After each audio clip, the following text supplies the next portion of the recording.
Hi, this is Fred Lambert with Electrek, and today I'm in Munich to check out the Audi Q6 e-tron. Come check it out.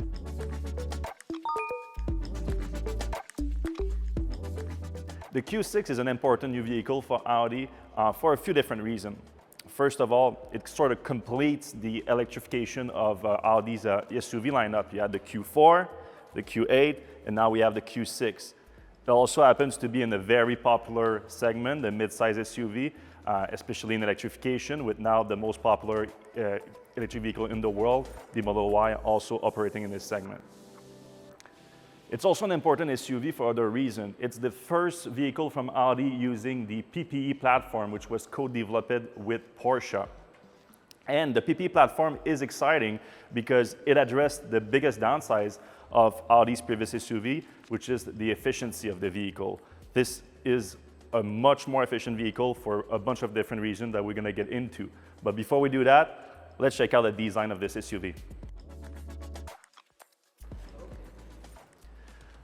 You have a very sporty SUV here that gets different look from different angle. From the side here, you have very soft lines. You have this nice design accent that Audi actually introduced that to put an emphasis on the battery pack because it also matched the exact location of the battery pack here. I thought that was a nice touch. You have, of course, this is the SQ6 version with the bigger wheels. Bigger wheels, always a nicer design. You have a charge port on this side of the vehicle, which is the passenger side, which is interesting because you also have one on the other side, which you don't see always. On the passenger side, however, it's for the level 2 only, which is great for street charging. Moving on this side, you have the other one, same location, but driver's side, you have level 2 and level 3. So this location for the North American market is going to be great for the supercharger, which is limited in its cable length.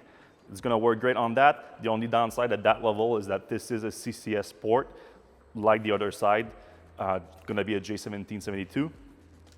This vehicle is coming to market a little bit too soon for NACS adoption, so it's going to have to use an adapter. But it's not that big of a deal because this is probably the only legitimate downside to this vehicle. Everything else is subjective in terms of cons. On the front side here, it's always interesting to see how automakers address the front end of an electric vehicle because of the different need in terms of air intake. So Audi is going with a fake grille, but the fake grille is interesting here because at first glance, you might actually think that there are some air intakes here and here, but these are solid, as you can see if you look closer. There are still, however, some air intakes at the bottom, both for diffusing the air around the vehicle, but also for air requirements for battery pack cooling and whatnot. From the back side, you have a more aggressive design here, obviously helped by the diffuser. One of the main things you're going to notice, obviously, is the light. Audi has always been a leader in terms of lighting, and they are stepping their game up with their second generation OLED digital lighting experience. You can see they even change as we get closer to the car. Unfortunately, in the North American market, or actually in the US market only, the US is a little bit behind on that. Regulation makes it so that we won't have all of the features that this digital lighting system can offer, but you're gonna have some cool things like the ability to have some static signature in the light, the tail light here. Anything that moves, anything that with motion is not gonna be available while the car is moving. That's purely due to US regulation. And here we have the front trunk or frunk. It's not the biggest you've seen in this segment, but it's still a usable size, pretty deep, something that you can use for either your charging cable or maybe a smallish to mid-sized kind of luggage. As for the trunk, that's where you get most of your space here. You have over 500 liters of space, 18.58 cubic feet of space. You have some nice storage on the sides above the rear wheels, and you have some extra storage here. Right now, it stores the charging cable, mobile charging cable. If you have the air suspension option, which is optional, you even have the option here to lower or make it higher if you need to load some heavy equipment and you don't want to break your back on it.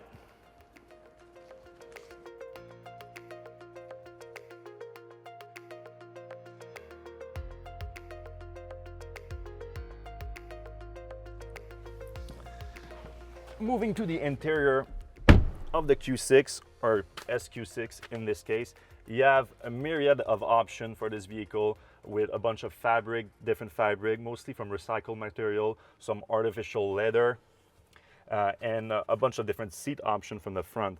But starting with the back seat, very spacious. I'm 6 feet tall, no problem sitting here. There's even some indents for the for your knees.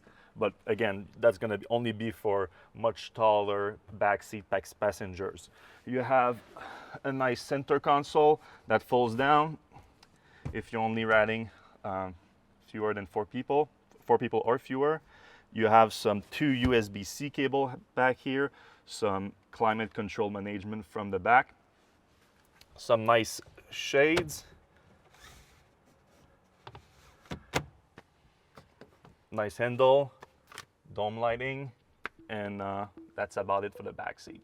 Moving to the front seat, you have all the luxury that you can expect in a premium SUV from Audi. You have a bunch of different seating options, increasingly sportier with different versions. The star of the show is the new curve display, which is actually 2 different displays. You have the instrument cluster in the front, where you can expect all your essential vehicle information, navigation, ADAS system information, and so forth. The second display, even though it looks like it's the same, it's a touch screen. That's your infotainment system, navigation, media, and all that. You actually have a third display this time, but this one is especially for the passenger, and you can even play video on it because you have a privacy mode that limits the field of view so that when the driver is driving, you cannot actually see what's happening on the screen, which is great. The entirety of this is now powered by Android Auto, which is a big upgrade, a lot more seamless experience, but you also have access to CarPlay, you have access to Audi's own navigation system. When you want to optimize for your charging experience with battery preconditioning and all that, you're better off with Audi's system, of course. But the entirety of this is a big software improvement for Audi consumers because they're gonna have a much more seamless user experience throughout the entire system. You have the gear selector here that is specific to electric vehicle for Audi with now the one pedal driving. So if you double click down, instead of just being in drive, you're in B in brake mode, enabling one pedal driving, a true one that gives you to a complete stop, which is a new step for Audi that doesn't only requires the paddles for increasing the regenerative braking. You have everything between one pedal driving and complete coasting, which is a great experience. As for the specs, the Q6 is using the new PPE platform, and in its first version, it will come with a 100 kWh battery pack. That's nothing new for Audi. They have made big battery pack before, but this one is coming with a lot of significant efficiency improvement with the PPE co-developed with Porsche. 94.9 kWh of those 100 are going to be usable, so that's still a nice 5% buffer. Audi is using just over 150 prismatic cell with NMC chemistry from CATL. Those cells represent a massive energy density improvement. At the cell level, Audi is talking about a 50% increase. With the PPE pack, at the pack level, we're talking about a 30% bump in energy density. That's a good base for energy improvement, but Audi is stacking these up with a bunch of other gains from a new advanced thermal management system, predictive conditioning, a new heat pump, and much more. At the drive unit level, the PPE also makes some achievement with a 50% reduction in energy consumption compared to the first generation Audi electric drive unit.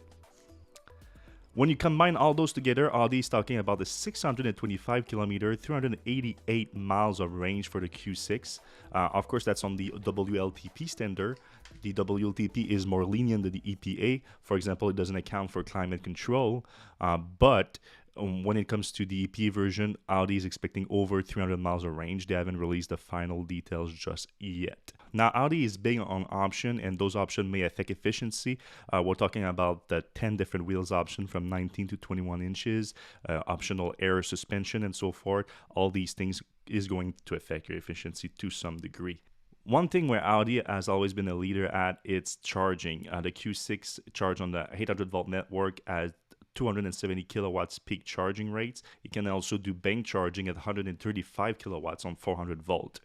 But the peak charging capacity is not the star of the show here. Audi has always had a great charging curve, meaning that it can maintain those high charge rate for a long period of time or a high state of charge. 270 kilowatt can be maintained to up to 40% state of charge, 150 kilowatt up to 80%. In practice, your charging station should last no more than 20 minutes on 800 volt system.